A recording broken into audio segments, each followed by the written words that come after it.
Kini duboja kom mar UDA county Homabay kandi Mheshimiwa Nyang'i ka achiel kuom MCS mag ODM county Homabay kandi noneno ka sirikal ochugi sirikal mamanyonda moriwo ji te miluongo ni broad based government kaka in achiel kuom jotelo mag ODM county kandi be neno kama indi nyalo ketho kwan mar siasa ahinya to ne jogo kuma nitie duond bura mar ODM kochopo yiero mag 2027.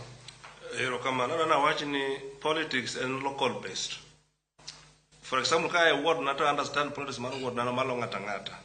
Homabay County majority, everybody is here ticket mar ODM. And there's no way the ODM nyalo be swallow to another party.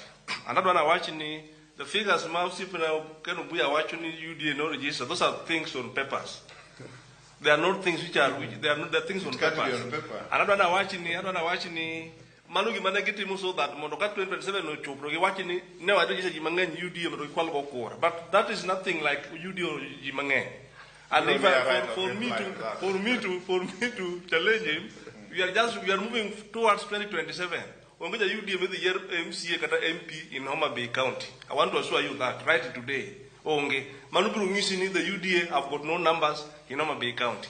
Watching the broad-based government is very good because Kenya is bigger than individual. Broad-based together, but the majority members in ODM together can recognize the ODM is the party. That's the party to go with.